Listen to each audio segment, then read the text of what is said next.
Bueno, buenos días a todos. Estoy un poco bastante emocionado, ¿no? Porque hoy accedió a charlar conmigo uno de los profes que yo más quiero, uno de los recuerdos más grandes que yo tengo y aparte un mentor de uno de los pocos grandes amores que tengo, que es la gimnasia.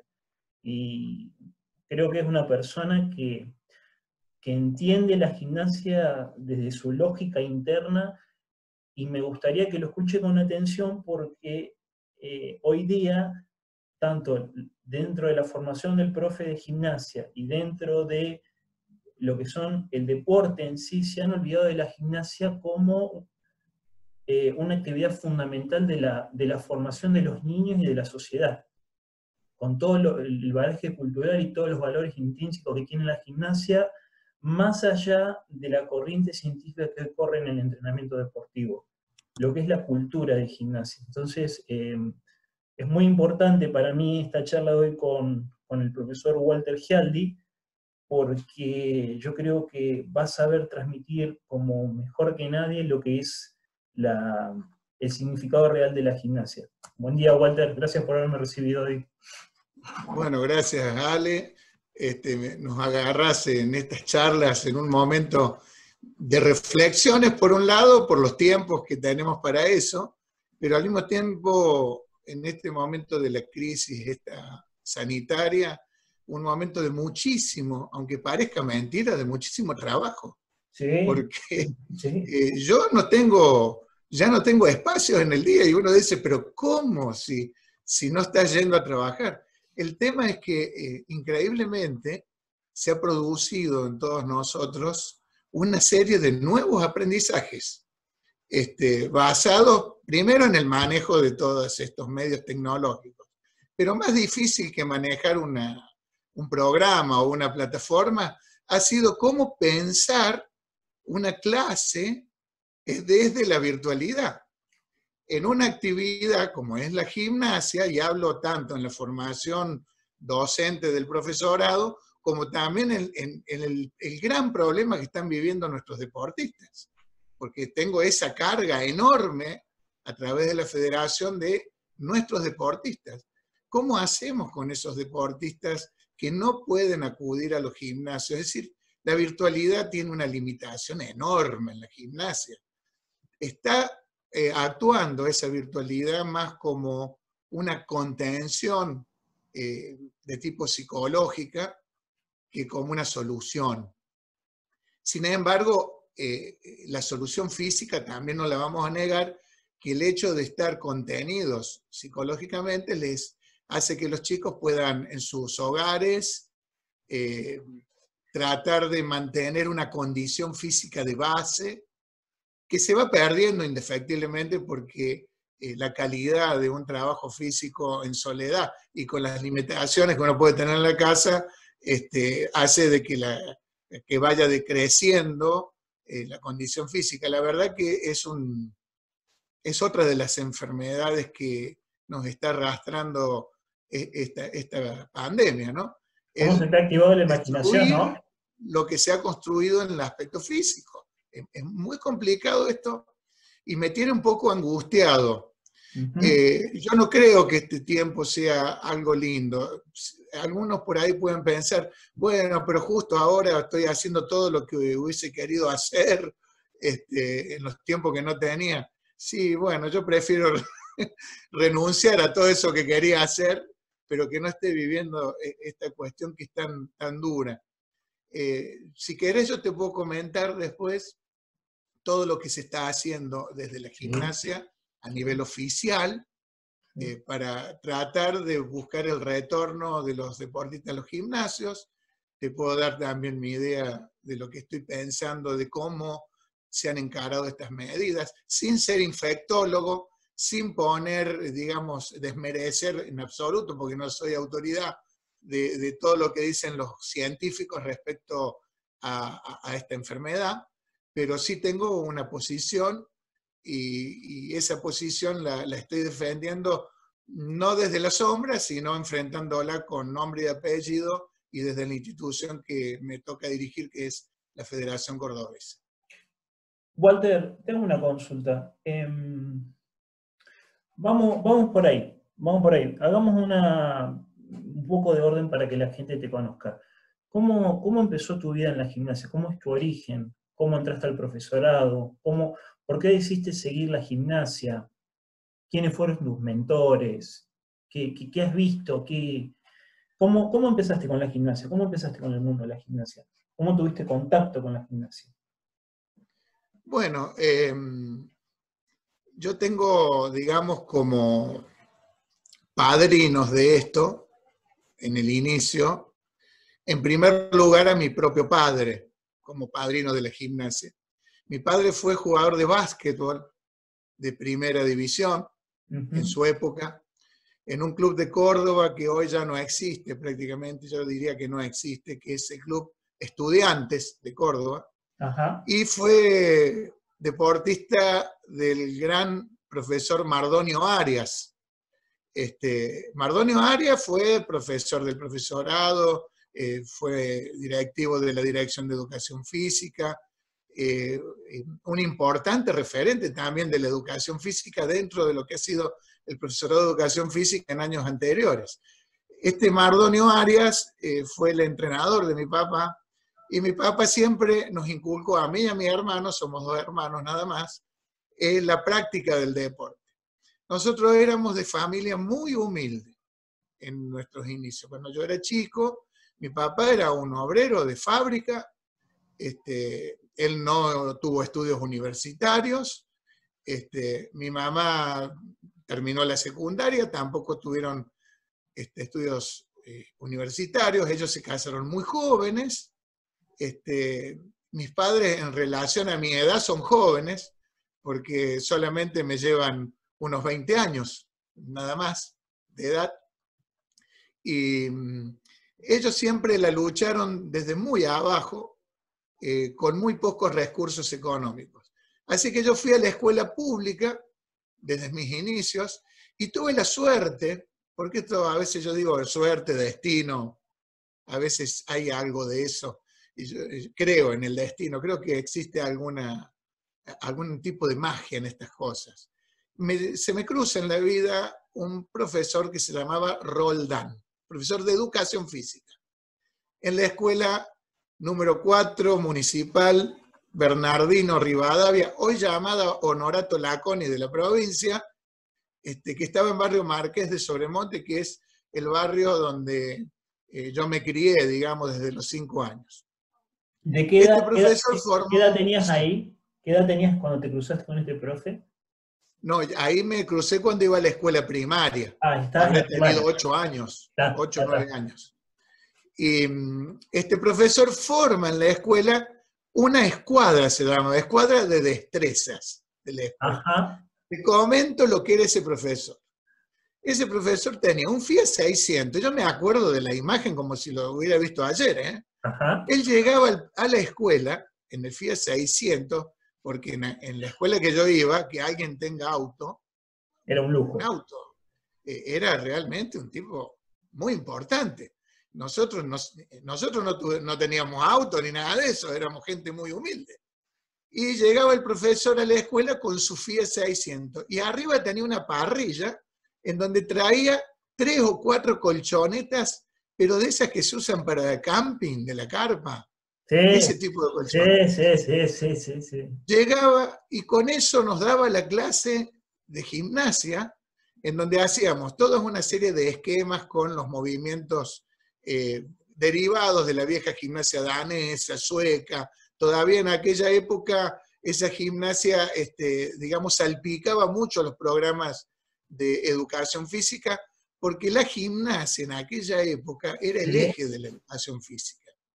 Digamos que el profesor de educación física era llamado el profesor de gimnasia, y tenía un gran valor la gimnasia en la escuela. Vos sabés Entonces, que respecto a lo que vos decís, el otro día Mario Di Santo me dice, a mí cuando me dicen que soy profesor de gimnasia, digo sí, en función venía a cómo veía el profesorado de hoy.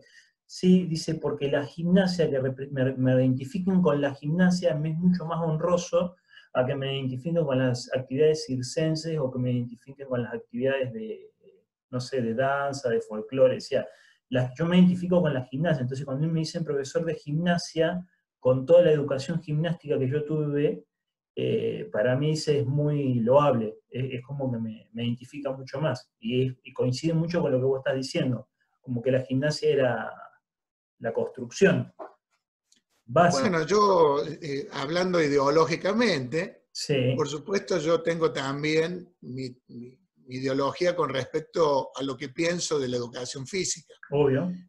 Yo creo que la gimnasia es la que le ha dado vida a la educación física, la que le ha dado las herramientas. La educación física no sería nada sin la gimnasia. Fíjate vos a dónde llego de extremos, ¿no? Ujú. Porque toda la estructura, por ejemplo, de lo que es el ámbito de trabajo del profesor de educación física. ¿Cuál es el ámbito de trabajo del profesor de educación física? No es ni un salón, ni una pileta de natación, ni un campo. El lugar de trabajo, el espacio de trabajo, en la educación física le podríamos decir la clase de educación física. La clase es el lugar. Y en esa clase interactúa un trío muy importante.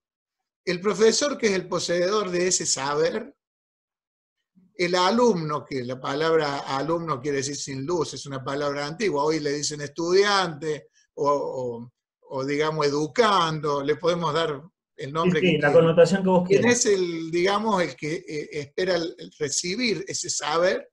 Y el problema que vamos a resolver entre ambos. Hay una interacción en ese triángulo muy importante que genera ese espacio de tiempo único y repetible que es lo que llamamos clase. Entonces yo digo, el lugar natural del trabajo del profesor es la clase. Y fíjate vos cómo se arma una clase. La clase se arma en base a las estructuras que milenariamente le ha aportado a la práctica física la gimnasia. La apertura de la clase, a lo que llamamos la entrada en calor. El desarrollo de la clase, que es lo que llamamos la parte principal o central, donde se tocan los temas más importantes o más fuertes de la clase, y lo que antes se llamaba vuelta a la calma y que ahora decimos el cierre, ¿no? Que es la síntesis y la recuperación orgánica en función de lo que haya hecho en el periodo de toda la clase. Esta estructura elemental que la dan en todas las áreas, inclusive el deporte.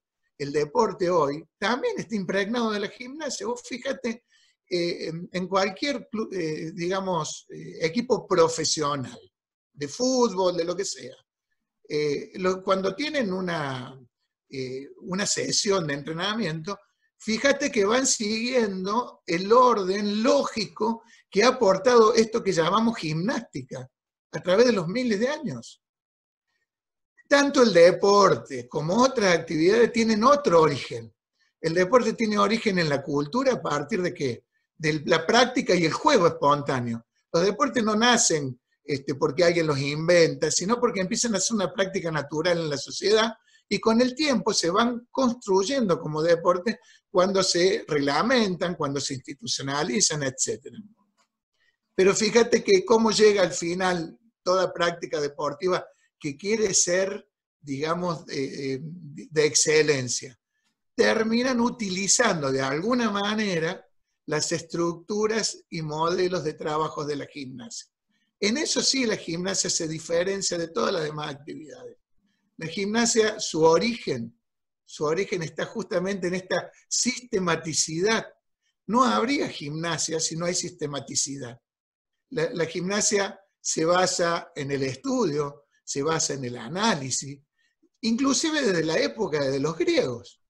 Los griegos fueron los primeros en su época, debido a los avances científicos basados en la anatomía, en la fisiología, que se mezclaban con el arte y con la religión, porque en aquella época un poco todo formaba como una especie de combo, ¿no? No había una gran diferencia de las disciplinas. Pero fíjate vos cómo ya la actividad física se realizaba en forma sistemática con el objetivo de lograr una meta determinada. Si, por ejemplo, la meta era la belleza, que era un bien supremo de la cultura griega y que se relacionaba con lo divino, fíjate cómo se juntaba lo religioso con, digamos, lo ético, con lo ideológico y con la práctica física, porque los Juegos Olímpicos surgieron por homenaje a los dioses, pero al mismo tiempo que se homenajeaba a los dioses, se lograba una metafísica, porque lograr la metafísica tenía que ver con esa superación que ellos llamaban el logos, y el logos que era el orden. Ellos buscaban el orden, lo que ellos consideraban orden, que nacía exclusivamente del racionalismo, y estaban en contra del caos. Caos es otra palabra griega que significa desorden. Entonces, ya desde ahí la actividad física se ordenaba en función de las metas. Y ese hacer el movimiento físico para lograr un efecto, que de ahí nace el concepto de ejercicio, hago un movimiento y logro un efecto intencional. Ese efecto intencional empieza a darle ya desde esa época a la gimnasia un sentido sistemático. De ahí eso, a partir de la historia milenaria, ha pasado por culturas, fue utilizada la gimnasia de distintas maneras para distintos fines.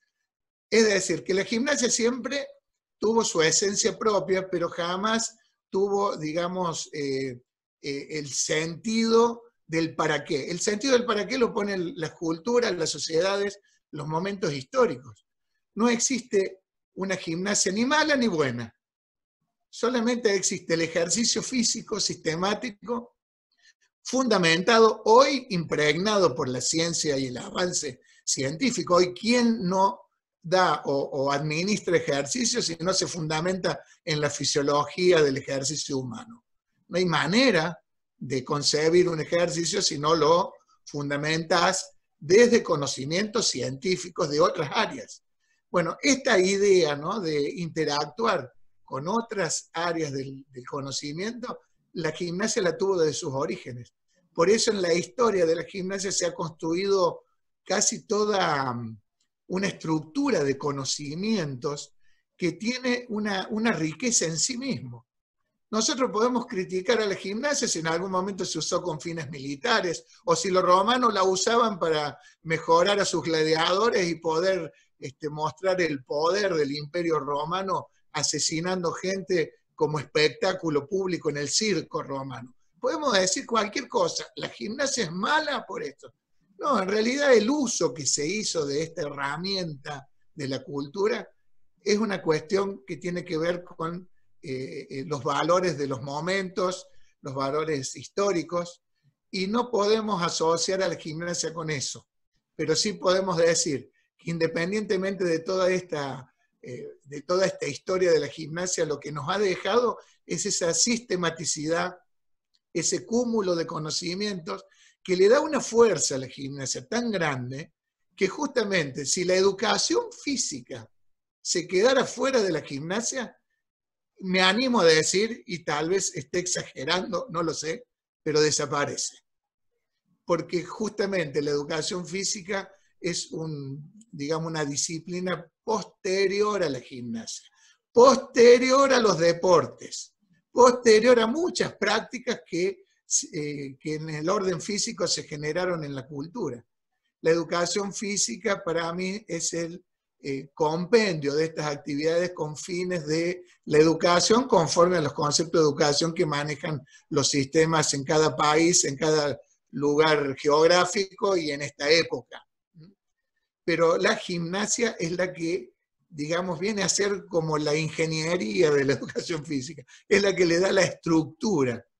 El sentido sistemático de la gimnasia nos permite entender a nosotros más cuál debe ser la tarea en educación física, inclusive en la formación de los deportistas, para el caso de los entrenadores deportivos. Vos sabés que ahí, a ver, corregime si el concepto que voy a decir está bien. La gimnasia como gimnasia en sí misma es un bien cultural. Sí, yo creo que la gimnasia, cuando decimos bien cultural, nos referimos desde el concepto de cultura que yo manejo, que es todo aquello que hace o produce el ser humano es cultura. Entonces, si es un bien cultural, la gimnasia ha ido surgiendo por la creación de las necesidades en cada momento histórico. Cada momento histórico le ha aportado a la gimnasia o le ha demandado a la gimnasia alguna respuesta en cuanto al ejercicio físico. Tomando como origen, que por supuesto el origen yo diría que es mucho anterior a los griegos también, pero tomando como referencia antigua a los griegos, yo creo que los griegos fueron creando esta, sin darse cuenta tal vez, a lo mejor no se llamaba ejercicio, no sé cómo se habrá llamado la actividad física, pero sí sabían ellos que haciendo determinadas actividades repetidas veces durante tanto tiempo, producían determinado efecto en una persona. Entonces, este descubrimiento que nace de una práctica espontánea es lo que yo llamo cultura, que no tiene fundamento científico en el origen. Ninguna cosa que crea la cultura nace de la ciencia, nace de la práctica, nace de la intuición, nace de la necesidad, nace de los sentimientos, de las ideologías, pero no nace de la ciencia. La ciencia sí después se ocupa de investigar y tal vez de perfeccionar algo que tomó impulso con la cultura. No siempre la gimnasia tuvo fundamentos científicos. Recién podría decir que en la época del Renacimiento para adelante, la gimnasia empieza a tener, a impregnarse, digamos, de la ciencia como tal. Hasta antes de eso, la gimnasia era algo más intuitivo, más vinculado a decir, lo que me dijo tal que esto, haciendo esto puedo lograr esto. Esto como pasa cuando te dicen una receta de cocina, ¿viste? Sí. Dice, mira, hacelo así que queda rico. ¿Por qué? No sé, pero a mí me lo dijo mi abuelo, ¿viste? Sí. Bueno, Sí. esto en los principios esto se ha transmitido de esta manera. Entonces la misma práctica la gente va descubriendo, sin saber bien los fundamentos de los por qué. Sabemos que haciendo esto se logra tal cosa. Ahora, la ciencia hoy está ayudando muchísimo a entender lo que hacíamos y a generar ahora nuevas propuestas de ejercitaciones mucho más ajustadas, porque la ciencia nos va dando un mapa de seguimiento de una intención mucho más ajustada que la que sería la propia intuición. Sin embargo, la intuición siempre va a estar presente, porque yo lo pude comprobar como entrenador de gimnasia artística, y eso que he estado en estas últimas generaciones, que muchas de las cosas que nosotros hacíamos en forma intuitiva, basadas, por ejemplo, en lo que es el aprendizaje motor y la teoría del aprendizaje motor, siempre la hemos practicado en gimnasia. Después, un gran estudioso de este tema, porque realmente yo lo admiro, es mi amigo, pero lo admiro como profesional, y es Mario Di Santo. Mario Di Santo ha hecho estudios de muchos temas, pero uno de ellos es el estudio de la neurofisiología del aprendizaje motor. Y algunos de los conceptos que se derivan en la didáctica a partir de la ciencia esta, bueno, una vez hablando con él de los consejos que debemos tener cuidado todos los entrenadores cuando damos clases de gimnasia artística, que es un deporte técnico, donde hay que explicar, mostrar, experimentar, detectar fallos, corregir esos fallos. Bueno, ¿cómo es el proceso didáctico para que eso realmente genere en el alumno una mejor disposición a aprender? Bueno, hoy la ciencia nos dice que cumpliendo ciertos requisitos logramos mayor eficiencia en este proceso de feedback, en donde explicamos, el chico ensaya, corrige error, vuelve a repetir. No sé si me puedo explicar con eso. Lo que pasa, lo que pasa es que sí. me estás evocando un montón de cosas que ya escuché de vos. A ver, ¿yo qué es lo que veo en función a lo que vos me estás diciendo? Bueno, obviamente hay una conclusión lógica. Puede desaparecer la educación física y la gimnasia no va a desaparecer nunca, porque es un ente independiente, es un movimiento cultural independiente. Ese es un concepto. A mí lo que me asusta terriblemente, yo tengo un amor muy grande por la educación física y tengo un amor muy grande por los procesos. Y si son procesos más largos, más me gustan, porque a mí me gusta ver los cambios en los procesos. Tengo la paciencia, creo, para poder ver procesos. Los chicos hoy día, del profesorado, con lo que yo escucho, no tienen ni siquiera asimilado el concepto del valor de la gimnasia.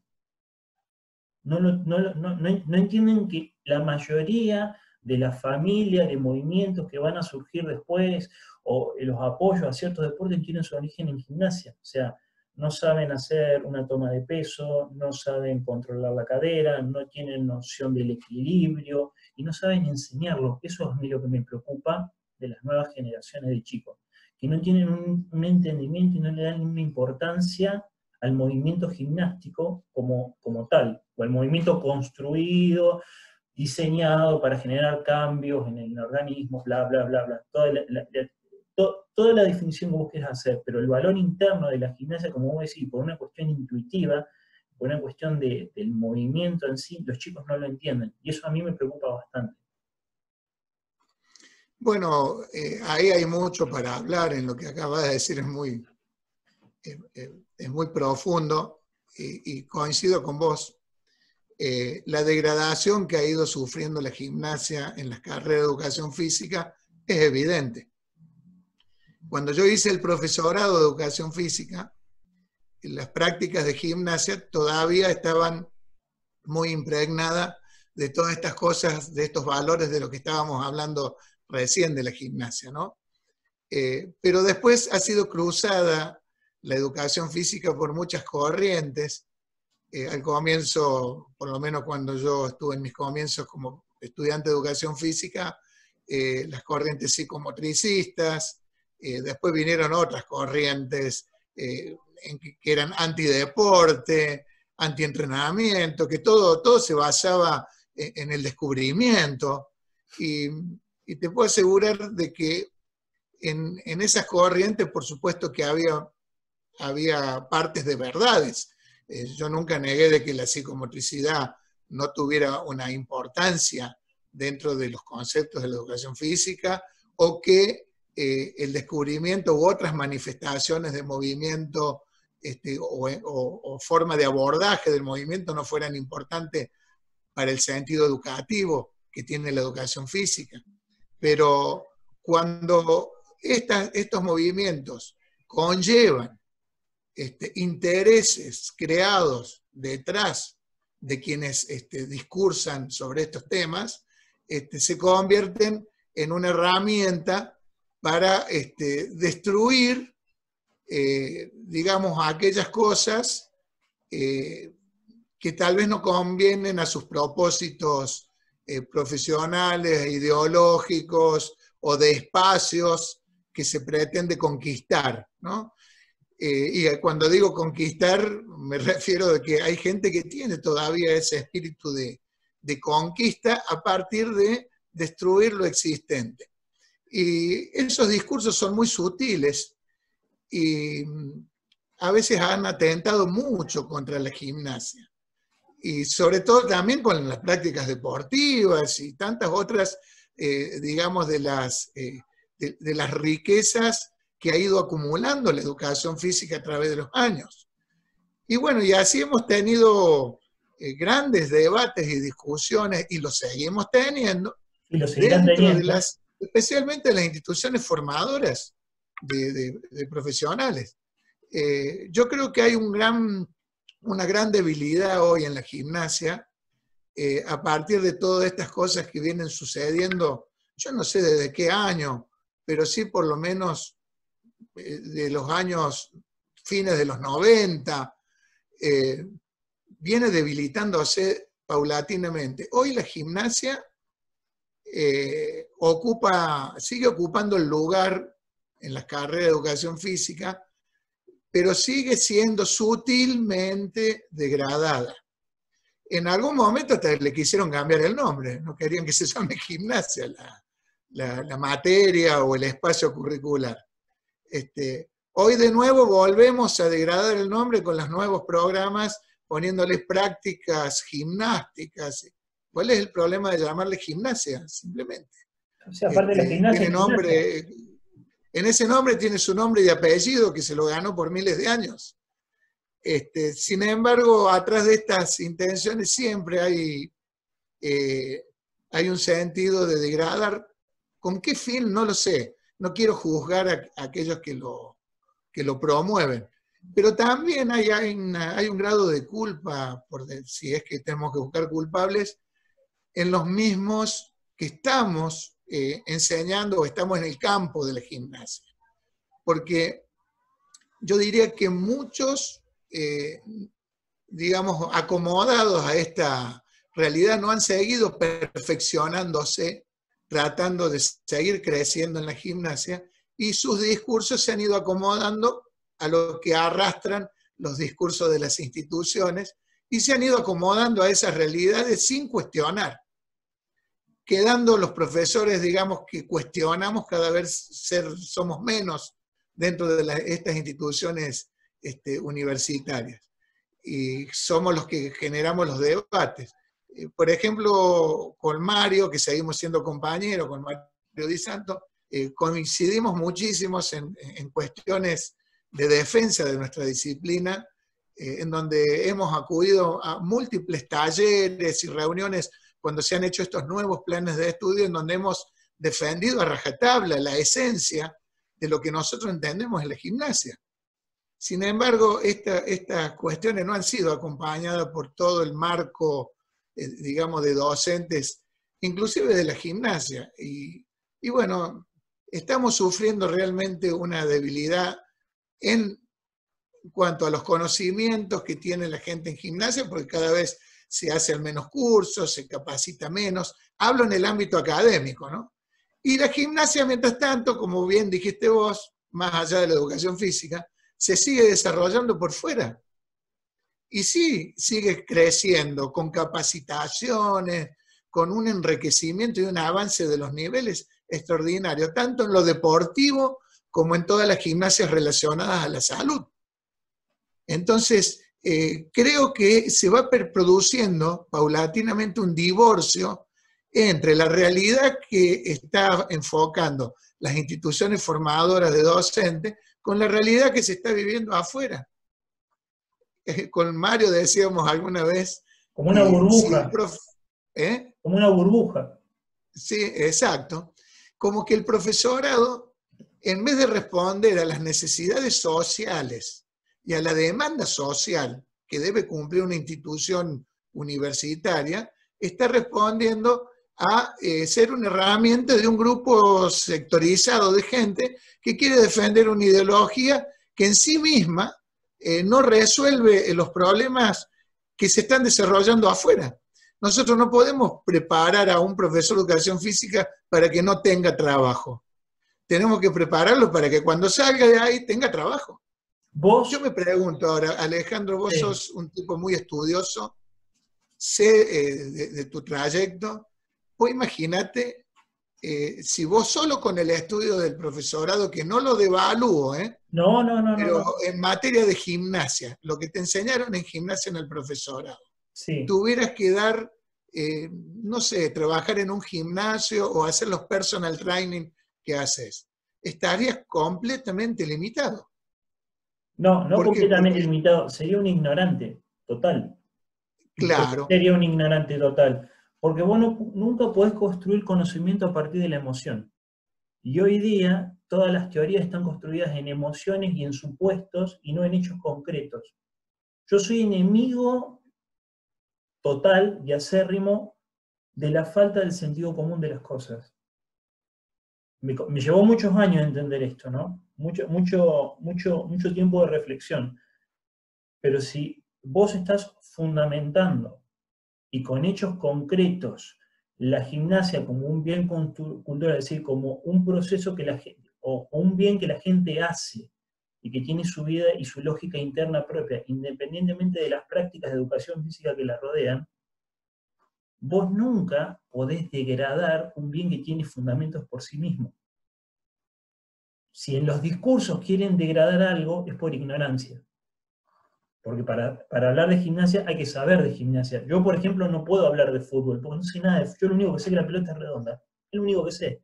Imagínate yo si saliera a hablar de fútbol y me pegan un tiro. Dicen, este pibe no sabe nada. Y tienen razón. Entonces no pueden dar gimnasia a gente que no viene de la gimnasia o que por lo menos no ha querido entender su lógica. Yo no puedo atacar a alguien si no entiendo cómo piensa y de dónde viene su pensamiento y la génesis de su pensamiento. Yo no me puedo sentar a hablar con vos de gimnasia si no sé nada de gimnasia. ¿Entendés lo que te digo? Exactamente. Por eso creo que en la formación docente es muy importante que todo estudiante de educación física durante todo el proceso del profesorado, si nunca practicó la gimnasia, bueno, ahí es donde debe practicarla o tener una experiencia y estudiar muy bien sus bases de conocimiento desde el punto de vista científico y también desde la propia teoría de la gimnasia. Entonces, si estuviera bien trabajada la gimnasia, el profesor de educación física tendría un enorme campo laboral solo con haberse recibido en el profesorado. Hoy, si yo quiero trabajar en el ámbito de la gimnasia afuera, que tiene un campo laboral enorme, tengo que capacitarme con capacitaciones extras. Porque lo que me ha dado el profesorado es simplemente la definición casi de gimnasia y 2 o 3 cosas. Y además, un montón de argumentos que van en contra del sentido del ejercicio sistemático. Porque pareciera ser que algunas teorías nuevas de educación física solamente, digamos, defienden el descubrimiento espontáneo. Yo me pregunto si tenemos que hacer una acrobacia de dificultad, si la vamos a aprender por la teoría del descubrimiento. Mucho antes de que eso llegue, el alumno seguramente se va a lesionar. Sí. Hay los métodos para aprender ciertos niveles de destreza o habilidades físicas tienen que pasar también por métodos inducidos a través de metodologías, de fraccionamiento, de comprensión gradual de una actividad cuando es compleja. No todo, es decir, no es el único método el descubrimiento espontáneo. No le quito el valor a eso de lo espontáneo. Pero fíjate vos que a medida que un gimnasta va logrando desarrollo en su bagaje técnico de conocimientos motrices, también se va produciendo en él un fenómeno que es la creatividad y lo espontáneo, Totalmente. pero en base a su plataforma motriz de base. Sí. Quiere decir que tampoco existe totalmente eso de que yo aprendo todo espontáneamente. Inclusive cuando nacemos y aprendemos a caminar, existe una metodología natural para aprender a caminar, en donde hago la primera fase, tal vez aprender a ponerme boca abajo, después la cuadrupedia, después me aprendo a parar, después aprendo un paso, después aprendo 2, después aprendo a caminar tomado de la mano, después pequeño trayecto y después empiezo a caminar más. Fíjate que la misma naturaleza tiene una metodología. Es decir, hay un concepto, pero mal usado, en donde lo que se pretende es degradar, digamos, a los expertos de gimnasia, justamente por lo que vos decís.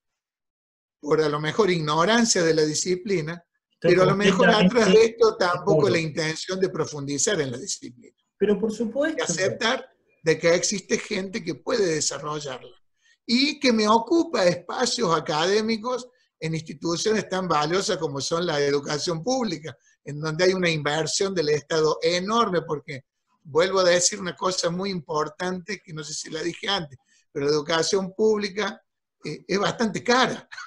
Totalmente. Porque la pagamos todo con los impuestos. Entonces, es ahí muy lindo trabajar en la otro parte tema. pública. Ya entraríamos en otro tema, pero sí, es verdad. Claro, La educación es muy pública lindo es muy trabajar en la parte pública, porque yo tengo ahí asegurado una serie de cuestiones laborales, un buen sueldo, etc. Pero ¿qué pasa cuando ese es el objetivo? Lograr espacios, porque claro, en otros ámbitos no es tan digno el trabajo en nuestro país. La parte pública, yo diría que el que trabaja como docente en la educación pública tiene un trabajo muy digno, porque son respetados todos sus derechos laborales, fíjate vos. Situación que no se da mucho en otros lugares, como trabajar en un club o en lo informal. Entonces todos quieren estar en la parte pública, porque en nuestro país al menos es donde mejor podemos canalizar y sentirnos más contenidos en nuestro trabajo. Pero ¿qué pasa si en esa lucha peleamos solo por el espacio laboral y no peleamos por la disciplina en sí? Terminamos tratando de sacar a lo que no podemos entender o no queremos entender para ocupar nosotros el espacio. Yo entiendo, como decimos vulgarmente muchos, que la carrera de educación física se ha llenado de teóricos, porque los teóricos han desplazado a los prácticos para justamente ocupar los mayores espacios en cantidad de horas, en posibilidades de espacios curriculares, y ese movimiento yo creo que no ha terminado. Creo que todavía está ahí y sigue. Esto va a cambiar cuando realmente se cambie el concepto de lo que debe ser una universidad o una institución terciaria en una sociedad. Las instituciones terciarias, o sea, de formación profesional o universitarias, tienen que responder a lo que el Estado le manda en cuanto a necesidad de la sociedad. Si nosotros necesitamos profesionales que puedan desarrollar el deporte, porque consideramos que el deporte es importante en la sociedad, que los chicos o los jóvenes practiquen deportes, que se hagan actividades físicas para combatir los males del sedentarismo o los males de salud que vivimos ahora, que se prepare, digamos, de manera preventiva contra un montón de cuestiones de enfermedades, tanto físicas como sociales. Las nuevas Entonces enfermedades. la carrera tiene que ser diseñada para eso, para formar profesionales que puedan dar respuesta a la sociedad. No para que busquemos un invento interno en donde el que no se ajusta a ese invento queda afuera. Yo tuve muchas peleas en un momento, y me animo a decirlo, como coordinador del área de gimnasia, cuando hubo que elegir a los docentes que ocupaban los espacios curriculares de gimnasia. Porque ya de hace tiempo había un sistema de concursos para ingresar como profesor al profesorado de educación física. Sí. Una vez me tocó ser coordinador y tuve grandes peleas porque yo en los currículums que recibía, lo primero que rescataba de todo era la trayectoria de esa persona que se presentaba para tomar las horas. Sí. ¿Y a qué me refiero con la trayectoria? Bueno, que sea una persona que viene, digamos, vinculada a la disciplina, por su historia, desde sus orígenes. Inclusive, para mí era valioso saber si esa persona alguna vez practicó gimnasia, por ejemplo, si va a dar clase en un profesorado. Y después todo lo que significa sus capacitaciones, su desarrollo laboral, en dónde se desempeñó, qué hizo, qué no hizo. Después de eso, y sin desmerecerlo, miraba su jerarquía académica en cuanto a las titulaciones que puede haber conseguido. Empezando, por supuesto, por la de docente, como profesor de educación física, y después si era licenciado o si tenía algún otro tipo de carrera culminada. Por supuesto que toda esta formación académica engrandece y perfecciona toda mi experiencia que haya tenido, pero no la puede reemplazar. Entonces, si hay alguien que me llega a un concurso con muchos títulos, pero que no tiene trayectoria en la gimnasia, para mí esos títulos están puestos sobre cimientos de barro. Es decir, si hablo desde la gimnasia, esos títulos se caen solos, porque si no están vinculados a la trayectoria de la gimnasia, no debería dar clase en un instituto de formación en esta disciplina. Entonces yo muchas veces prioricé a gente que tenía menos nivel en ese aspecto, pero mucho en trayectoria, y fui muy criticado justamente por aquellos que defienden esta, digamos, ideología burocrática de los títulos, en donde, ¿cómo? Si no es licenciado no puede estar acá. ¿Cómo que no? Sí puede estar. Yo tuve, en mis orígenes, mi primera carrera no fue la educación física. Yo empecé estudiando arquitectura. Estudié 3 años de arquitectura. Y tuve Quiero la poner experiencia. paréntesis, quiero aclarar que todos nosotros queremos alguna vez poder dibujar medianamente cerca con la calidad que dibuja Walter los dibujitos y todos los monigotes de la gimnasia. Quiero aclarar eso porque es como, no sé, perfecto. Los monigotes de Walter son perfectos. No son perfectos, no hay nada perfecto. Pero cuando yo estudié arquitectura, Alejandro, tuve una experiencia muy particular. Un día teníamos una materia cuatrimestral que se llamaba instalaciones. En esa materia se veían todas las cuestiones de instalaciones referidas a agua, o sea, sanitarias, electricidad y demás. ¿Cuáles fueron los docentes convocados? Ninguno tenía título académico y daban clase en la universidad. ¿Por qué? Porque lo que tenían eran empresas que producían todos estos insumos y tenían un conocimiento de las necesidades en cuanto a instalaciones, porque venían del campo, pero que ningún teórico en la materia iba a poder superarlos. Entonces la universidad nos llamaba a concurso y ganaban los concursos porque respondían a la necesidad del conocimiento que se pretendía, no por el título que tenían. No sé si me explico. Era, sin desmerecer lo académico, no quiero que se vaya a confundir lo que digo yo ahora con esto. Pero si vos no tienes trayectoria, si vos no has estado vinculado a la disciplina, no podés dar clases en esa área, menos en una carrera de formación profesional. Y estas cuestiones vienen degradando a nuestra gimnasia en los profesorados. Con todo el respeto que merece mi colega y de buen compañero de trabajo, sé que hay muchos de ellos que no, desde mi punto de vista, no están o no estarían en condiciones de estar al frente de una cátedra o de un espacio curricular de la gimnasia porque su vinculación con la gimnasia ha sido muy limitada y muchas veces en algunos tiempos hemos tenido gente que su vinculación con la gimnasia era nula. Nula. No tenía ninguna relación y de pronto aparecía en Gimnasia 1, Gimnasia 2. ¿Qué hace este señor acá? Bueno, en fin, en eso hay muchos trapitos escondidos que yo sufrí mucho. La verdad que yo tengo muy lindos recuerdos de la educación física y otros bastante feos en estas peleas. Pero entiendo que se ha degradado mucho, volviendo al tema central, la gimnasia como disciplina dentro de los profesorados, y esto ha hecho que la gimnasia se vaya desarrollando por fuera. Y es lo que pasa a nivel federativo. ¿Sí? En la federación hoy ya tenemos armada una academia de formación, a nivel internacional también, se dan cursos de altísimo nivel, el conocimiento fluye, cada vez es más complejo fuera de la universidad. Es lamentable que esto esté pasando, porque a mí me encantaría que todo este movimiento altísimo de conocimiento estuviera ya en estas épocas, siglo XXI, digamos, trabajando en consonancia con las universidades, con el ámbito universitario. Yo creo que todavía estamos en pañales en eso. Tenemos un progreso administrativo, es decir, de un profesorado pasamos a ser universidad, ¿no es cierto? Pero esa universidad va a haber que construirla.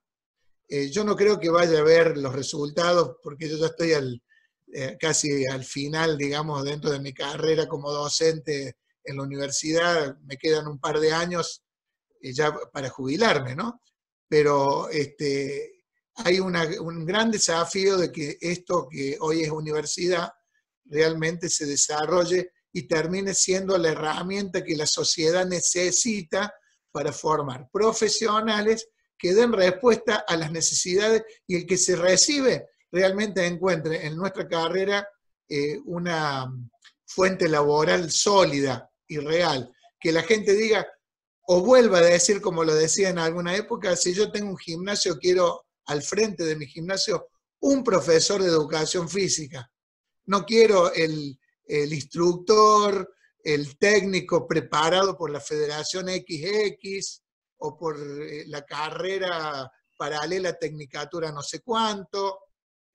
Hoy la gimnasia en conocimientos profundos se está desarrollando afuera de esta manera, con una diversidad de títulos.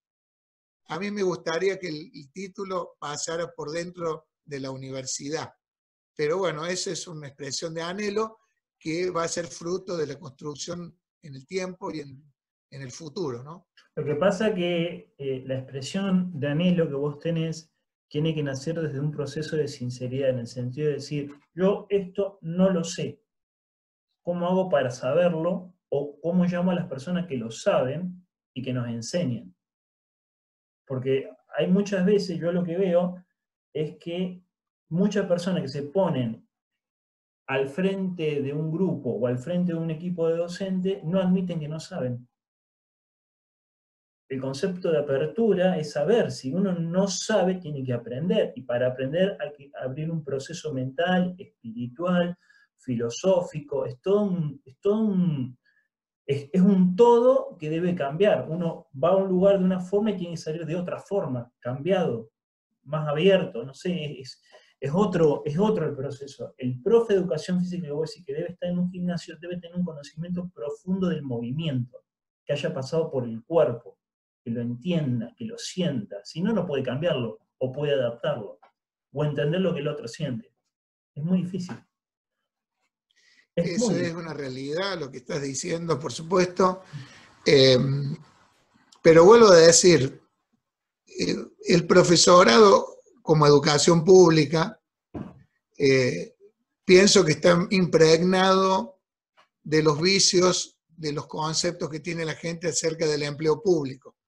En un lugar donde se supone que yo entro a trabajar y una vez que estoy ahí nadie me mueve el piso, ¿viste? Tengo derechos, solo derechos y pocas obligaciones. Claro. Entonces, si entramos en ese concepto realmente degradante de lo que es un empleo público, estamos perdidos. Nosotros tenemos que entender que ser empleado público o ser docente de la educación pública es una tremenda responsabilidad. Nosotros somos los que más tenemos que estudiar, los que más tenemos que entender que tenemos que seguir aprendiendo, porque la necesidad de la sociedad es que nosotros produzcamos conocimiento, sigamos profundizando. Tenemos la bendición de tener un sueldo para eso, un sueldo que nos pagan y que lo cobramos todos los meses. Fíjate en la pandemia, ¿quiénes son los únicos que estamos cobrando sueldo? Mal o bien lo estamos cobrando los docentes, porque somos los docentes públicos. No está pasando lo mismo con algunas instituciones privadas que dependen de las cuotas de sus alumnos, en donde ya están teniendo problemas con los cobros. Es decir, tenemos bendiciones. Esa bendición la tenemos que usar para eso. Ahora, lamentablemente está instalada en la cultura argentina que el empleado público tiene solo derechos. Nosotros tendríamos que ser controlados por el Estado a través de mecanismos, ¿no? Para que se obligue al docente a seguir perfeccionándose. Soy un defensor de los concursos, pero de los concursos transparentes, basado en la trayectoria, basado en la producción, no basado en titulaciones de diplomas de cuadro de pared. No, porque aparte la evaluación te acomoda, te dice dónde estás parado. No es una herramienta, ¿cómo es que dicen ahora? De estigmatización. Una estupidez grande como una casa. Una evaluación te pone en el lugar donde está y te dice, bueno, maestro, a partir de acá tenés que mejorar esto. Es un proceso de mejora. No, todo el mundo con el miedo a la frustración. ¿No? Es una cosa que no se interpreta realmente. Fíjate que en medicina, por ejemplo, ¿cuándo se le da un premio a un médico? Cuando ha producido una vacuna o una investigación, algo que le soluciona un problema a la humanidad o a alguien. Entonces, es más, cuando yo reconozco a un médico como bueno, porque me curó algo, porque me solucionó algo. no por el título que le vi cuando fui al consultorio colgado en la pared, que no le quito su valor porque eso lo acredita de que es alguien que ha estudiado. Tampoco se premia a un arquitecto o a un ingeniero por la maqueta que hizo en un estudio de arquitectura. Se lo premia por la obra, por el edificio que está ahí construido y que todos podemos ver. En educación física, hoy en la institución terciaria, profesorado o universitario, estamos viendo que se está premiando con el otorgamiento de horas, cátedras, a gente que no ha demostrado ninguna construcción en su vida, en su carrera. Estamos premiando títulos, papeles, instancias que yo diría de base o burocráticas. Entonces, ¿cómo en nuestra carrera vamos a ir en contra de lo que las otras, que ya son mucho más antiguas en cuanto a trayectoria, como una carrera de ingeniería y medicina, cuando vos quieres entrar ahí, tienes que mostrar quién ha sido como productor dentro de tu disciplina? Cuando nosotros logremos tener un plantel en una institución terciaria de docentes muy calificados, directivos que vienen justamente de esa base de docentes calificados, probablemente la dirección de la educación física empiece a tomar digamos, un horizonte mucho más certero. No quiero desmerecer a ningún compañero mío, a ningún directivo. Todos somos, digamos, en alguna cuota culpables y en alguna cuota víctimas de la situación. Entonces, lo que tenemos que tomar conciencia que estemos para donde estemos, es lo que vos dijiste, algo muy sabio. Darme cuenta de lo que no sé. Darme cuenta de que esto no lo sé y para saberlo tengo que estudiar. Y si no me alcanza para estudiar, tendré que buscar a aquel que ya lo estudió y ser en eso generoso, ser humilde, seguir el ejemplo del profesor Roberto Mario Tulice, uno de los fundadores del IPEF, que cuando crearon el IPEF no existían los profesores de educación física titulados, eran los idóneos. Y cuando se egresó el primer alumno con título de profesor de educación física, ahí está, justamente perdón. Tulice No quiero que resignó sus horas. No quiero que se me vaya la idea de lo que acabas de decir. Ahí está. Sí. Ser idóneo. Ahí está el tema. Nadie sabe de identificar la persona que es idónea, porque no tienen cultura de. Ahí está la clave de todo lo que me estás diciendo. Perdón, no te quise interrumpir. Y la carrera de educación física en Córdoba arrancó con los idóneos. No había profesores, eran idóneos, pero eran idóneos súper calificados, que se, digamos, autoformaron mediante estudios diversos y fueron integrando en su persona un conocimiento muy amplio de lo que hacían. Tulice, Roberto Mario Tulice, fue un ejemplo de esto. Uno de los fundadores del profesorado. Cuando él ve que se recibe el primer profesor de educación física, confiado absolutamente del objetivo de esa carrera, renuncia al cargo, renuncia a las horas para dejar espacio a los que ahora sí ya tienen título. El concepto del título basado justamente en haber consumido o elaborado a cada disciplina como corresponde, desde esa base. Y esa humildad de decir, ahora tengo este titulado que sabe, y que sabe más que yo, porque ha sido formado integralmente en una formación sistemática, esa humildad es la que tenemos que recuperar en estos tiempos. Ser capaz de decir, mira, yo no me inscribo en esta materia porque no sé. Hoy estamos viendo cosas aberrantes. Claro. ¿Cómo puede ser que un profesor X, no vamos a dar ningún nombre, se inscriba en 7 u 8 espacios, todos diferentes? Ninguno esencialmente responde a uno al otro.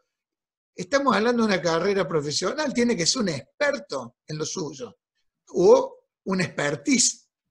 reconocido en su ámbito.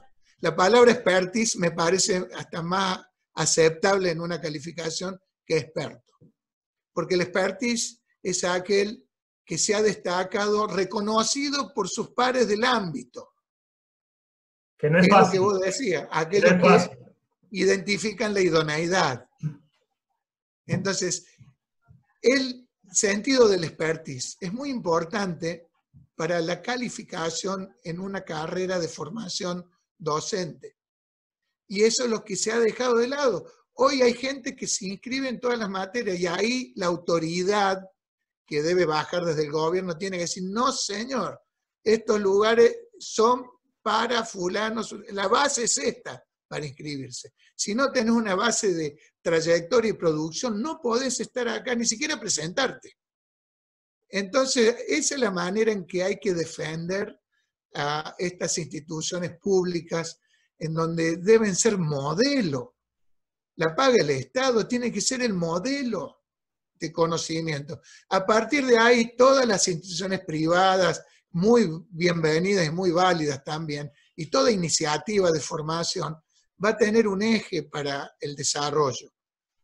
Fíjate vos que los profesorados de educación física privados siempre se han basado mucho en la producción del IPEF, ¿no?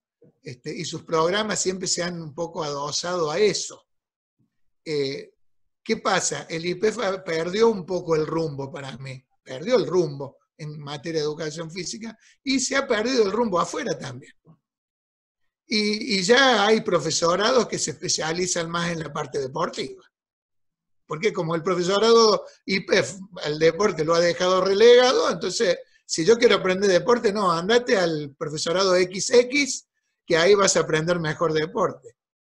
O no, yo me identifico, no sé, con la parte pedagógica, entonces, bueno, hacer profesorado en tal otro que trabaja más centrado en la parte pedagógica. O sea, se ha atomizado por falta de la institución pública de haber recopilado la esencia fundamental de nuestra disciplina. ¿En qué se basa la esencia? En lo que la sociedad necesita. ¿Y quién debe bajar, digamos, las líneas para que un profesorado o una universidad haga lo que tiene que hacer? Las autoridades del Estado tienen que estar involucradas. Las autoridades tienen que decir, señores, queremos un profesorado que haga tal o cual cosa. Yo estuve hablando con Walter Grobat muchas veces, el ministro de Educación actual. ¿Por qué? Porque la federación y todas las federaciones deportivas se adosaron a un programa que se llama Deporte Educativo. Sí.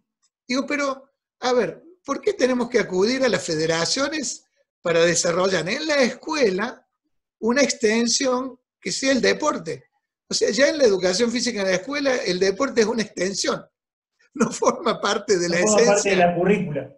Claro, pareciera que está fuera. Claro. No, porque, o sea, veo esa pasividad en las autoridades de dar por hecho que las cosas son así. Yo creo que no, que el ministro de Educación, junto con su gobernador y demás, deben decir, no, ¿y para qué tenemos el profesorado? ¿Por qué tenemos que acudir a una federación? Si la federación deportiva tiene otra finalidad, no se ocupa del problema educativo de las escuelas. Te puede aportar conocimiento, te puede aportar herramientas, pero no es su eje de atención la escuela. Entonces, si tenemos los profesores de educación física, si tenemos un profesorado que bancamos con millones de presupuesto mensual de parte del Estado, entonces tengo que decir, che, si yo no tengo profesores de educación física que estén desarrollando el deporte, algo está fallando en nosotros. Y está fallando el gobierno. Porque el gobierno tiene que decir, señores de la universidad, quiero docentes formados con este perfil. Porque la sociedad me reclama esto. No es lo que ustedes quieren, muchachos. Es lo que la sociedad quiere. Y ustedes están para eso. Y si la universidad no responde a una necesidad, es realmente un parásito que pasa a ser una especie de guardería de empleados que cobran sueldo pero no dan respuesta a nadie. Es grave lo que digo, a lo mejor si alguien me escucha me va a querer cortar la cabeza, pero bueno, que me la corten yo. es lo que yo pienso, lo digo como desde mi de mayor humildad, lo digo con el corazón, simplemente. Amo la educación física, mis mejores años los viví en el profesorado, viví un profesorado de educación física que estaba impregnado del deporte, de la gimnasia, y también tenía muchos excesos y muchos defectos. No voy a decir que lo que nosotros hicimos era lo mejor, para nada. Tuvimos muchos defectos. Y esos defectos fueron la puerta de entrada, fueron muy bien usados, estratégicamente usados por los opositores, esos defectos. Y nos quedamos cortos en corregir esos defectos a tiempo. Y hablo de excesos que se cometieron. Yo me acuerdo en gimnasia, en la época que yo era estudiante, había profesores que le pedían cosas ya extremadamente complicadas a sus estudiantes y los desaprobaban en forma sistemática y había una especie de, pero eso ya pasaba por lo personal, ¿no? De influencia de poder del docente sobre el alumno, imponiéndole cosas que sabía que el alumno no iba a poder lograr, porque el proceso de lograr ciertas destrezas requiere de un historial, y un estudiante del profesorado en 1 o 2 años que esté con algunas clases no va a lograr lo que logró un gimnasta, ¿no es cierto? Entonces, había excesos, y había excesos no solo en la gimnasia, había también en el deporte, y esos fueron errores muy graves y lo estamos pagando caro, porque esos excesos son los que dieron lugar a todo este desarrollo de teorías que fue apoyada por la gente, porque la gente tuvo algunas malas experiencias con determinados docentes, que yo digo se les salió la cadena. Hoy creo que tenemos que buscar el equilibrio. Ni aquello era tan bueno y lo de hoy realmente no lo es, no va para ningún lado. Hay que recuperar el punto medio, recuperar la práctica, recuperar la trayectoria, recuperar la experiencia motriz fundamental para entender, como bien dijiste vos, a la actividad física, y que el profesor de educación física se convierta, para usar una metáfora, en un verdadero sacerdote de lo que hace. ¿Qué es un sacerdote? Que no solamente dice cómo hay que hacer, sino que él lo hace porque cree en lo que está diciendo. Si yo, por ejemplo, digo que fumar es malo en mi clase, ¿no? No hay que fumar, hay que alimentarse bien y todo lo demás. Y después resulta que en mi vida particular salgo de ahí y prendo un cigarrillo. Y después como cualquier cosa, no soy creíble. Es lo que hablábamos con Mario. Eso me refiero con sacerdote. Tengo claro, es lo que hablábamos con Mario. Nosotros hablamos de cómo vivimos, pero no vivimos como pensamos. O sea, nosotros decimos que hay que vivir de una forma, pero con el ejemplo y no inconsciente mostramos otra. Es lo que pasa con los chicos, que absorben de los padres lo que los padres, la educación no intencional. Si el chico a mí me ve levantarme todos los días temprano, que me lavo los dientes, que preparo el desayuno, yo automáticamente voy a hacer lo mismo. Por más que mi padre... Por eso entiendo, Alejandro, por eso entiendo que lo más importante cuando vos tenés que evaluar a alguien que va a dirigir un proceso de formación y que de su intervención histórica en ese momento depende el futuro también de la disciplina, hay que valorar la trayectoria. Sin trayectoria no hay título que se pueda sostener. Entonces, ahí está el tema, el foco de atención. Y las trayectorias son las que a veces definen quiénes son los beneficiados, entre comillas, en ocupar espacios tan dignos laborales como son los de la educación pública. Mirá, lo mismo que decís vos, te lo voy a decir desde otro punto de vista para que veas lo importante es lo que me acabas de decir. Como, por ejemplo, nosotros somos un equipo de entrenadores que respondemos a un entrenador en jefe, ¿sí? Yo muchas veces, no estoy de acuerdo con lo que dice el entrenador en jefe. Yo lo veo desde otra óptica, no estoy... Pero ¿sabés lo que hago? Hago lo que dice el entrenador en jefe, no porque yo sea un chupamea, sino porque creo en la experiencia y en lo que él me está diciendo. Yo me sublevo a una idea, a un ideal de lo que se quiere buscar. Pero porque confío, porque hay una experiencia detrás que me ha demostrado que lo que ha hecho anteriormente ha funcionado. Entonces digo, algo no estoy viendo y quiero ver. Pero vos ese respeto, por ejemplo, que yo le puedo tener a un mentor, lo tenés que lograr con hechos y resultados y conocimientos y saberes. Si no, yo no te voy a seguir. Exactamente. Si vos querés que te sigan, yo muchas veces te lo confieso, y se lo digo a mi jefe, yo muchas veces no estoy de acuerdo con mi jefe, pero sí confío en su criterio, por la experiencia que tiene, y por la cantidad de veces que ha tenido que resolver ese problema. Exacto. Y lo digo con gusto, ¿eh? No lo digo como diciendo fui un derrotado, no, lo digo con humildad. Yo sigo una idea por más que a veces no estoy de acuerdo con esa idea porque confío en toda la historia, cómo ha resuelto problemas anteriormente, por el conocimiento profundo de la disciplina. Así es. Yo tampoco quiero darle a la experiencia en la dimensión, una dimensión que no tiene. La Es decir, dimensión divina. claro, no lo es, porque la experiencia sola por sí misma nos puede llevar a también a la soberbia. ¿No? Al decir, no, porque yo lo hacía así, si yo lo hacía así está bien, porque lo hice muchas veces, no es así. No, obvio, obvio. A la experiencia hay que enriquecerla con el estudio, porque cuando vos empezás a estudiar, te das cuenta de todas las macanas que hacías y te das cuenta de lo que hacías bien y te das cuenta de todo lo que todavía no sabes y tenés que aprender. Realmente cuando más estudias, tu experiencia te va dando el indicador para darte cuenta de todo lo que todavía tenés que saber. Y realmente uno es más ignorante de lo que conoce, porque es tan grande el campo hacia adelante para seguir estudiando y aprendiendo, que todo lo que nosotros hacemos como experiencia solamente va sentando bases para un conocimiento superior. No hay ninguna experiencia que pueda permanecer por sí misma en el tiempo, pero sí es una herramienta valiosísima para construir para adelante. El tema del estudio nunca lo dejé de lado y no creo que estudiar o tener títulos o ser licenciado y seguir profundizando en el estudio vaya en contra, justamente hay que valorarlo, pero siempre sobre la base de la construcción. Aquel que estudia por estudiar, porque hay gente que tiene una capacidad intelectual maravillosa, te lee un libro y al rato se acuerda de todo lo que leyó. Bueno, pero no es eso lo que tengo que premiar. A ver qué uso hace de ese ¿Y qué conocimiento en algún transformación momento es para capaz de producir hacer? algo. ¿Qué transformación es capaz y qué consecuencias tiene esa acción Claro. en el tiempo? Porque Entonces, ahí está lo que yo defiendo. ¿Me explico? y ahí está lo que yo critico desde el otro lado, en que digo que muchas veces se venden capacitaciones y cursos diciendo basado en los últimos descubrimientos científicos. Y no me dice nada. Basado en los últimos... ¿Y qué hago con eso?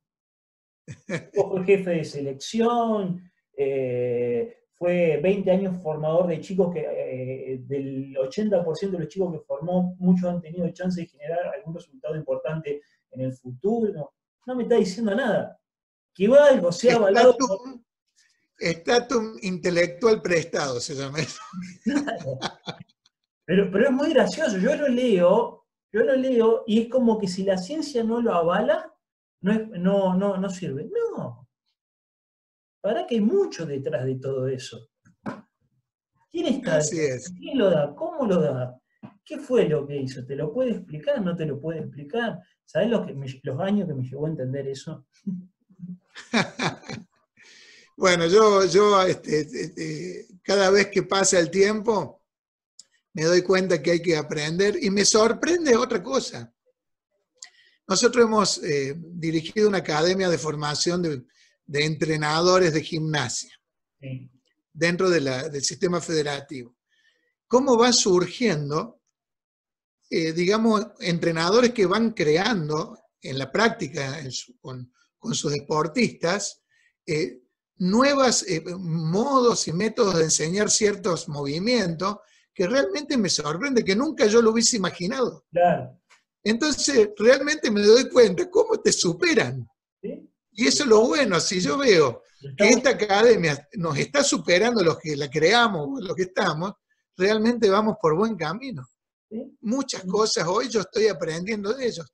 Antes, cuando arrancamos con la academia, yo había hecho toda la currícula en base a lo que yo conocía, Obvio. ¿no? Y todo el mundo empezó desde ahí para arriba, tratando de adquirir esos conocimientos. Hoy cambio, ahora yo tengo que revisar digamos, periódicamente o cada cierto tiempo las currículas para ir incorporando lo que los otros han descubierto. Y yo me tengo que ocupar de estudiar a los otros, porque me doy cuenta de que hay muchas cosas nuevas girando que nosotros no manejábamos y no las manejamos. Y tenemos la obligación ética y moral de irlas incluyendo y ir abriendo puertas a nuevos, inclusive disertantes, y que sean capaces de dar los cursos y que realmente nos superan, y donde yo me tengo que poner de alumno también para estudiar. Lo que pasa es que ahí tocaste otro punto. Tampoco hay una concientización de los conceptos de ética y moral. Ojo. Sí, vos sabés que la ética y la moral pasan también mucho por otro concepto más grande. A lo mejor es un concepto hasta religioso, se quiere decir, que es el amor. Sí.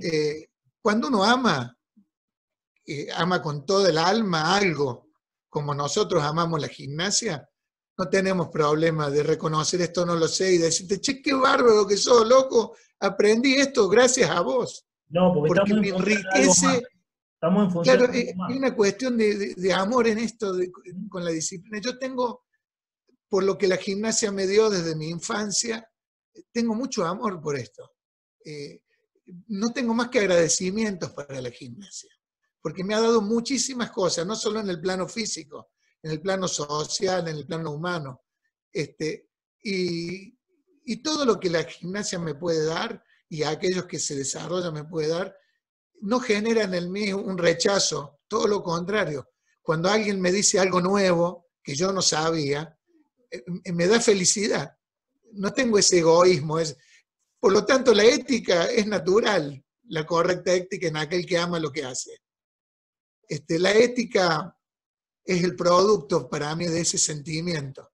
Y yo creo que todos los que estamos en una cosa como esta, a un nivel de formación docente ya, es porque realmente tenemos una gran vocación. Esa, no sé cómo se mide la vocación, pero la trayectoria es un indicador La de que uno tiene vocación, vocación. y yo creo que se mide con la entrega a la actividad.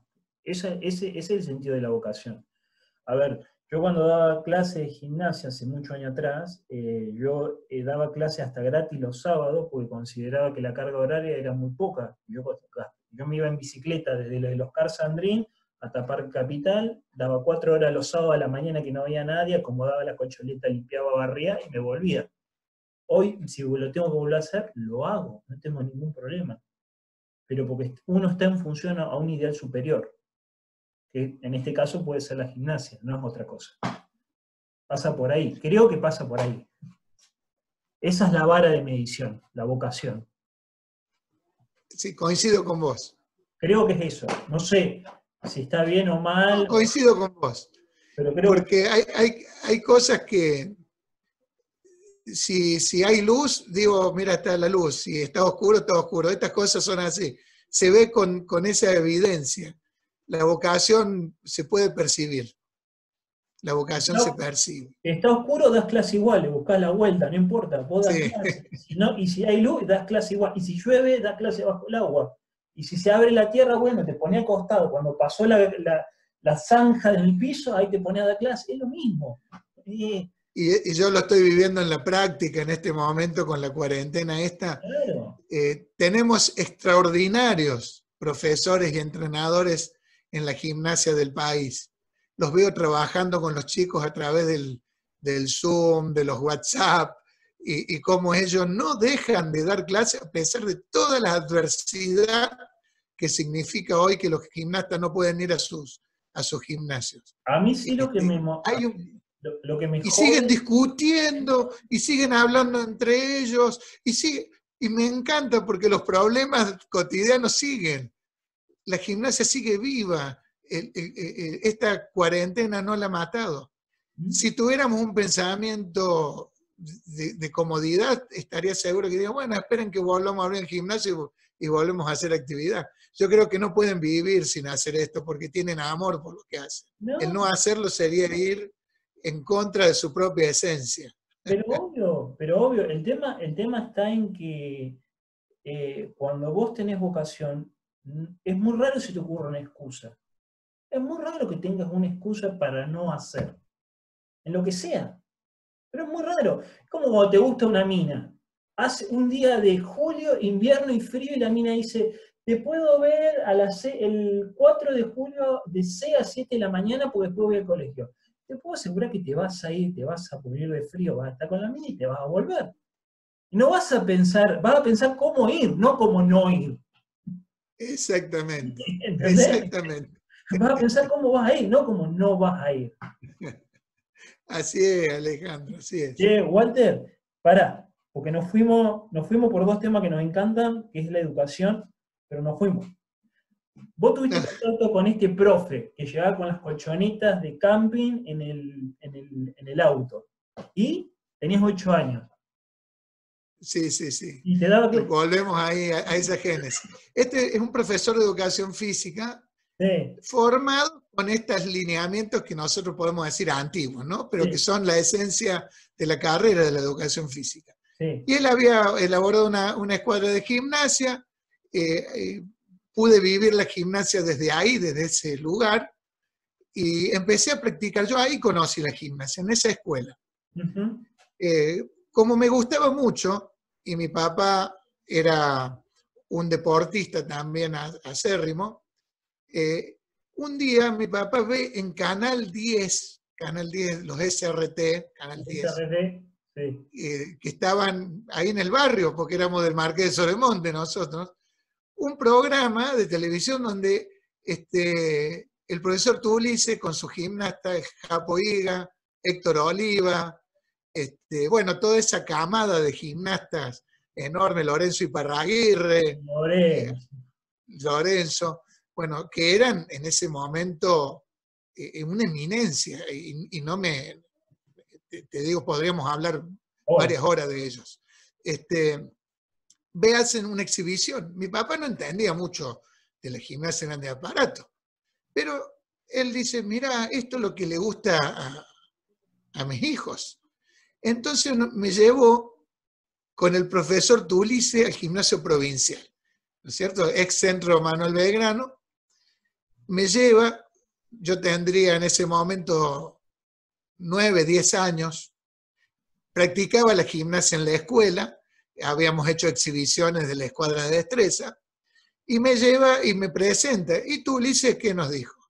No, yo no recibo niños. En aquella época, la gimnasia en grandes aparatos con niños no estaba bien vista. O Ajá, sea, normalmente era para chicos ya más grandes. sí. Y además él estaba con las escuadras de gimnasia de alto nivel, que eran estas de Japo Higa, de Héctor Oliva, altísima competencia, y dijo, no, no los puedo recibir, anótelo en un curso de gimnasia general.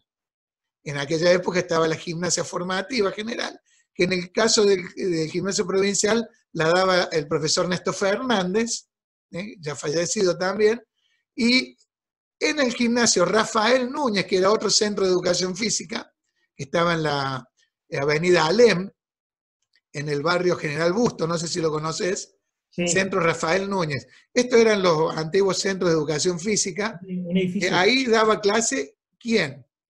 Justamente mi profesor de educación física de la escuela, el Ajá. profesor Roldán. Entonces ahí empezamos a ir. Ahí empecé yo a ir a los centros de educación física porque Tulice no nos quiso recibir. Éramos muy chicos. Tulice de Y qué ahí época en conocí, esa época. Ya sí, era un hombre grande, ¿no? Tulice en esa época. sí, ya era grande, sí, sí, ya era un hombre, a ver, déjame sacar la cuenta, pero sí, pasado los 50 años, sí, sí, sí, pasado los 50 años. Y yo era chico todavía en esa época, así que sí, sí, sí, era un hombre grande ya. Estuvo en la última fase que él tuvo en su carrera con esos gimnastas, de una trayectoria que arrancó allá por el año 46, 48, con Caviglia, con Corbalán, con toda aquella camada de gimnastas iniciales, y era un periodo que iba concluyendo cuando él, ya te cuento, cuando Sí, porque sí. deja este grupo de gimnasia, ¿no?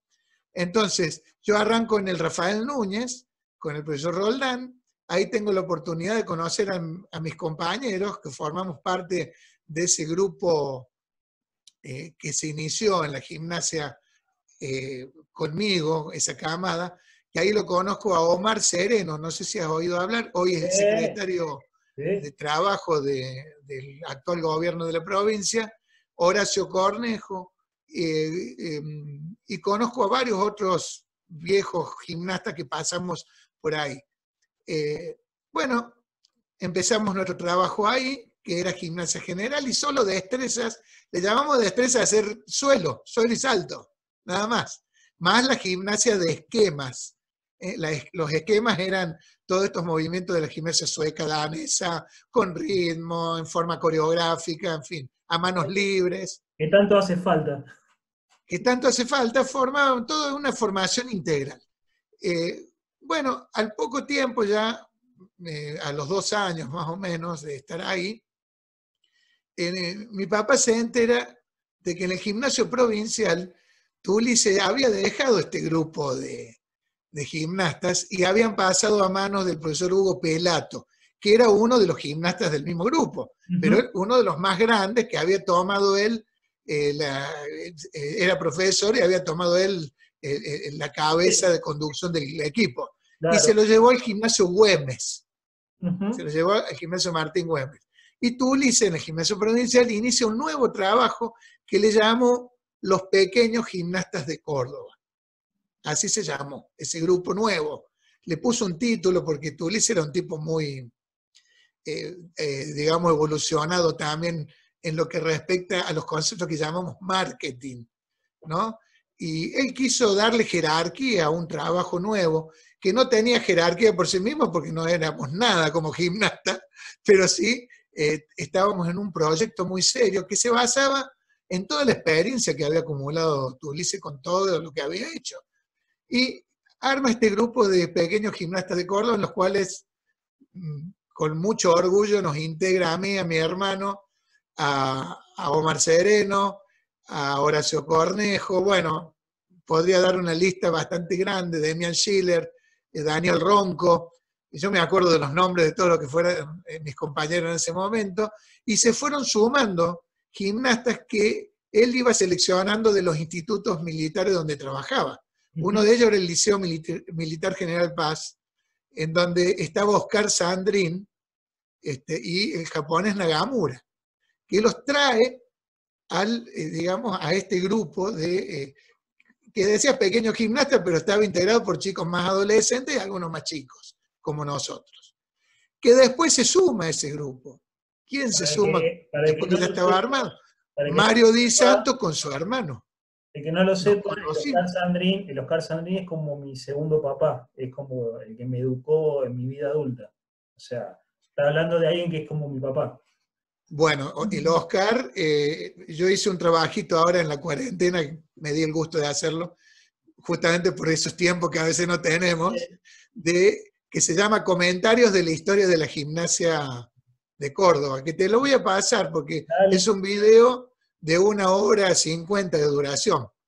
O sea, un PowerPoint que para explicarlo dura 1 hora 50, en donde va pasando todos los referentes, al menos que yo pude recabar desde el año 46, cuando llega a la Gimnasia Córdoba con el profesor Tulice, en la exhibición en la Plaza San Martín el día 6 de julio, con el equipo de Gimnasia y Esgrima de Buenos Aires, y de ahí cómo llegamos hasta nuestros días, con los distintos referentes. Eso te lo voy a pasar para que lo tengas.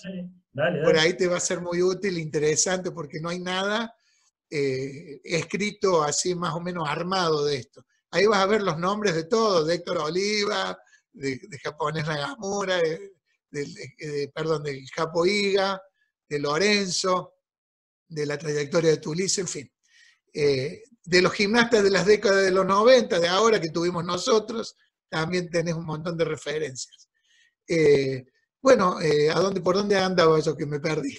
El grupo de pequeños gimnastas. Sí, bueno, él arma ese grupo de pequeños gimnastas. Ahí lo conozco también a Mario Di Santo, que eran más chicos que nosotros, unos añitos menos. Llega con su hermano, nos conocimos un verano en donde hacíamos pretemporada en un gimnasio que se llamaba Gimnasio Núcleo, en la calle San Martín, en donde los hermanos Di Santo habían ido a hacer solamente acondicionamiento físico general. Y nosotros lo usábamos como pretemporada para el entrenamiento que íbamos a encarar. Y ahí conozco a estos dos hermanos, con los cuales nos hicimos amigos, y especialmente con Mario seguimos siendo amigos.